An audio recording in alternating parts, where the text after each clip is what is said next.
ఎలా ఉంది సార్? తెలంగాణ వ్యవహారాలు, తెలంగాణ రాజకీయాలు ప్రస్తుతం మళ్ళీ వేడెక్కినాయి. బనకచర్ల వ్యవహారంతో వేడెక్కిందా? బనకచెర్ల ఒక్కటే కాదు. 1½ ఇయర్ నుంచి రేవంత్ రెడ్డి గారు తీసుకుంటున్న నిర్ణయాలు గానీ, ఆయన మాట్లాడే మాటలు గానీ, తీసుకుంటున్న చర్యలు గానీ, హ్మ్. ఇవన్నీ గూడా మరొక్కసారి తెలంగాణ అస్తిత్వానికి ఒక ప్రమాదం రాబోతున్నది. హ్మ్. జలవనరుల దోపిడీ యథేచ్ఛగా సాగుతున్నది.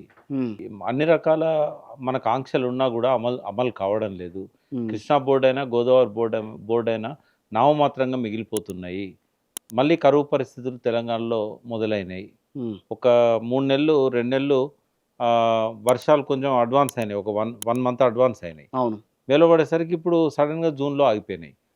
24% మాత్రమే నమోదైంది వర్షపాతం. జులైకొచ్చేసరికి ఆ! ఇప్పుడు అసలు ఇంకా ఆ! వర్షాలు గిట్ల లేవు అయితే మనకిప్పుడు. ఒకవేళ కరువు పరిస్థితులు ఇట్లాగే వచ్చినట్టయితే చాలా సమస్యలొస్తాయి. అవును. మళ్ళీ వలస పోయి వచ్చిన లేబరు మళ్ళీ వెనక్కి పోవాల్సిన పరిస్థితొస్తది.